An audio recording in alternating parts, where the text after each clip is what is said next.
Hello, good morning guys. I am Rajesh Singh with you. How are you? उम्मीद है आपकी पढ़ाई ठीक चल रही होगी। आज हम आपके लिए लेकर के आए हैं psycho analytical theory, Sigmund Freud की है।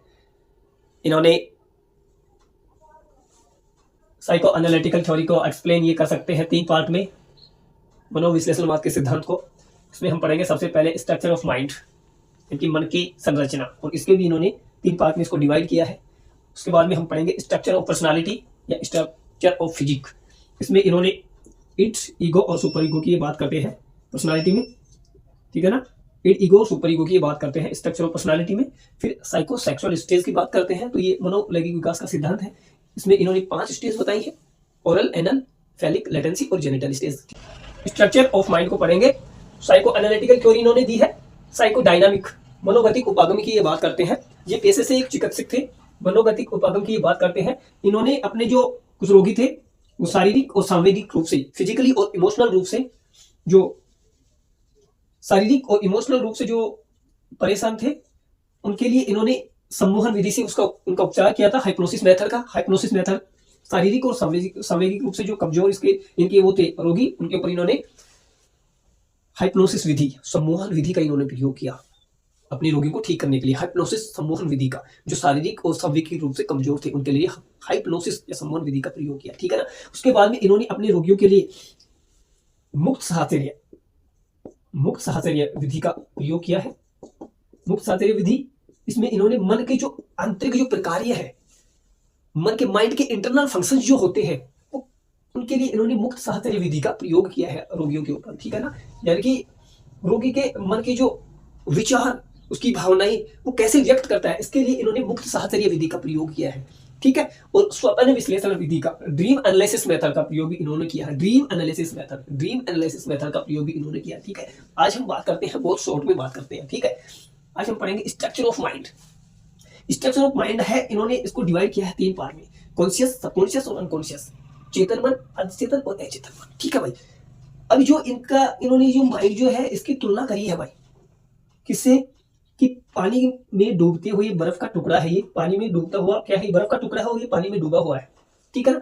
अब जो ज्यादा पार्ट नीचे डूबा हुआ है ये है अनकॉन्शियस, और जो छोटा सा पार्ट ऊपर का है 1/10 वाला, ये है कॉन्शियस, ठीक है ना। समझ में आया? आइए आज हम बात करते हैं कॉन्शियस माइंड क्या है, अनकॉन्शियस क्या है और सबकॉन्शियस क्या है, ठीक है। कॉन्शियस जो पार्ट होता है माइंड का, वो 1/10 भाग होता है, ये फ्राइडे का है। चेतन मन होता है, वो अवेयर स्टेज होती है ये आपकी। अगर आप पढ़ रहे हो, आप स्टडी कर रहे हो, ठीक है, आप ड्राइविंग कर रहे हो, ठीक है ना, इसका मतलब आपका माइंड क्या है, कॉन्शियस है। अभी तो आप ड्राइविंग करोगे ना, कॉन्शियस है तभी तो ये अवेयर स्टेज होती है आपकी मानसिक प्रकारियों की, जो आप कार्य करते हो उसकी कॉन्शियस स्टेज होती है, अवेयर स्टेज होती है 1/10 आपका चेतन मन जो होता है वो, ठीक। अब हम बात करते हैं सबकॉन्शियस की। ये आपका स्टोर नॉलेज होता है, आपका यहाँ स्टोर नॉलेज की ये बात करते हैं। स्टोर नॉलेज का मतलब क्या होता है? पहले का जो ज्ञान जो होता है वो आपका, वो कहाँ होता है? अर्धचेतन मन में होता है। जैसे किसी चीज को भूल जाना, ठीक है ना, याद नहीं करना, लेकिन जब आप प्रयास करते हो तो वो सारी चीजें आपको क्या होती है, वापस से क्या होती है, रिकॉल होने लग जाती है, ठीक है ना। तो ये क्या होती है, अर्धचेतन मन में होती है, ये सारी मेमोरीज आपकी सबकॉन्शियस माइंड में होती है। जैसे मान लीजिए आपका कोई दोस्त है, 10 साल पहले वो आपसे मिला था, 10 साल पहले आप उसके साथ में पढ़ाई करते थे, लेकिन वो 10 साल बाद में किसी मेले में आपको सडनली मिल जाता है, तो आपको ये लगता है हाँ मैंने इनको कहीं पहले देखा है, ठीक है। कुछ प्रयास करने के बाद में आपके माइंड की कुछ मेमोरी में आपने प्रयास किए, ठीक है ना, आपने रिकॉल किया, तो आपको याद आएगा अरे हाँ ये मेरा, इसका ये नाम है, ये दोस्त है मेरा, ठीक है ना, ये मेरे साथ पहले पढ़ता था। तो ये ऐसी जो मेमोरी जो आपकी होती है ना, भूलने वाली प्रवृत्ति, और फिर वापस आपको वही सारी चीजें याद आ जाती हैं, ठीक है ना। तो वो कहाँ होती है, वो सबकॉन्शियस माइंड के पार्ट के हिस्से में होती है, ठीक है ना। जैसे आप एट द सेम टाइम किसी चीज को, कोई पहले किसी चीज के बारे में आप नॉलेज रखते हो, और जिस चीज की आपको जरूरत है, कि हाँ ये मैं जानता हूँ इस चीज के बारे में, मैंने इसको कहीं तो देखा है, मैंने इसको कहीं तो पढ़ा है, ठीक है ना, लेकिन वो चीज एट द सेम टाइम आपको याद नहीं होती है, लेकिन कुछ समय बाद में वो सारी चीजें आपको याद होती है कि हाँ मैंने तो मतलब ये चीज यहाँ देखी थी, यहाँ पढ़ी थी। वो कहाँ होती है, आपके अर्धचेतन मन में, सबकॉन्शियस माइंड में होती है वो। अब हम बात करते हैं, सबसे इंपॉर्टेंट मानते हैं सिगमंड फ्राइड अनकॉन्शियस पार्ट को। ये 9/10 हिस्सा है, अचेतन मन है। ये जो होता है गमित इच्छाओं का भंडार है, गमित इच्छाओं का यानी कि रिप्रेस्ड जो विशेष होती है उसका भंडार फ्रायड ने इसको बताया है और सबसे महत्वपूर्ण बताया है इस पार्ट को, अनकॉन्शियस यानी अचेतन मन को, दमित इच्छाओं का भंडार। रिजर्वियर है, रिजर्वियर यानी भंडार है रिप्रेस्ड विशेष का।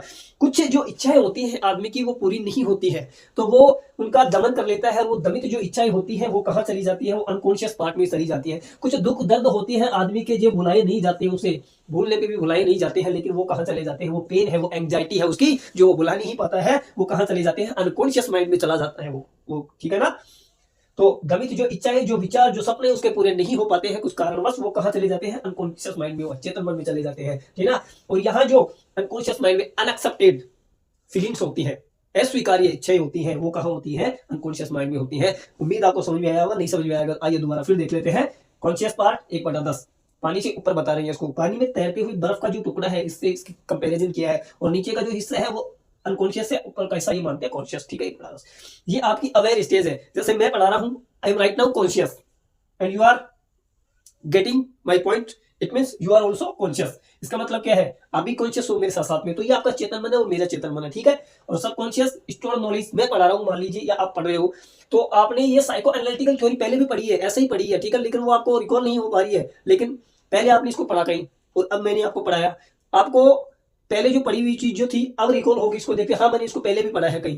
इसका मतलब ये आपका स्टोर नॉलेज था, ये सबकॉन्शियस माइंड में थी ये चीज था आपकी पहले से, ठीक है। अब आपको ये याद आ गई, ठीक। अनकॉन्शियस क्या होता है, दमित इच्छाओं का भंडार है, रिप्रेस्ड विशेष का, अनएक्सेप्टेड फीलिंग्स होती है, पेन होता है, एंजाइटी जो होती है, वो सब अनकॉन्शियस माइंड पार्ट का हिस्सा होती है। इसको इन्होंने सबसे महत्वपूर्ण बताया है। धन्यवाद दोस्तों, आज का हमारा जो सेशन होता है ये यहीं पे हम इसको रैप अप करेंगे। धन्यवाद। हम आपके लिए फिर लेके आएंगे, एक हमारा वीडियो होगा, वो इसके ऊपर बेस्ड होगा, स्ट्रक्चर ऑफ पर्सनालिटी, ईगो और सुपर ईगो को उसमें हम पढ़ने वाले हैं। धन्यवाद, तब तक के लिए आप बने रहिए हमारे साथ में।